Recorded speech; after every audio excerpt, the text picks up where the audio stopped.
आज दत्त जयंतीनिमित्त पहाटे 4 वाजता आपण मोहोळमधील दत्त मंदिराकडे निघालेलो आहे.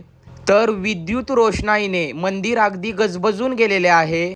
अगदी पहाटेच्या प्रहरातील पॉझिटिव्ह लहरी मंदिरामध्ये दरवळत आहेत.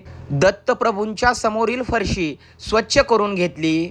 त्यानंतर अगदी विधिवतपणे सोहळ्यामध्ये दत्त महाराजांचा अभिषेक सुरू झाला.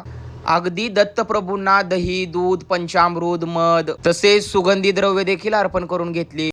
त्यानंतर गंगाजल व शुद्ध जलाने दत्तप्रभूंना स्नान घालून घेतले. त्यानंतर दत्तप्रभूंच्या मस्तकी चंदनाचा टिळा लावून घेतला. इथे ब्राह्मण काका अगदी वेदोक्त शास्त्रोक्त मंत्र म्हणत दत्त महाराजांचा अभिषेक करून घेत होते भक्तांकडून.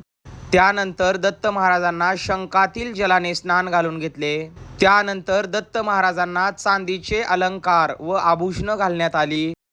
त्यानंतर दत्त महाराजांना भव्य दिव्य असा रेखीव चांदीचा मुकुट देखील दत्तप्रभूंच्या मस्तकावर अर्पण केलेला आहे. अगदी चांदीचा मुकुट दत्तांना शोभून दिसत होता. त्यानंतर दत्तप्रभूंना हार, फुल, पुष्प अर्पण करून घेतले. अगदी दत्त महाराजांचा विधिवत अभिषेक झाल्यानंतर दत्त महाराजांची आरती करून घेत आहोत आपण. ओम दिगंबराय विद्महे आत्रिपुत्राय धीमहि तन्नो दत्त प्रचोदयात.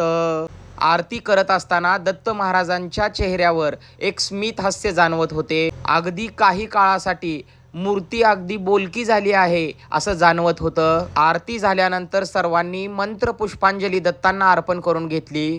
पहाटेच्या अभिषेकासाठी काही भक्त आले होते, त्यांनी देखील विधिवत दर्शन करून घेतलं. त्यानंतर आपण सर्वांना शेंगदाण्याच्या लाडूचा प्रसाद देखील वाटून घेतलेला आहे. तर यावर्षी मोहोळमधील श्री दत्त मंदिरातील दत्त जयंतीनिमित्तचा प्रातःकाळीचा महाअभिषेक तुम्हाला कसा वाटला नक्की मला कमेंट्समध्ये सांगायचं आहे. दिगंबरा दिगंबरा श्रीपाद वल्लभ दिगंबरा.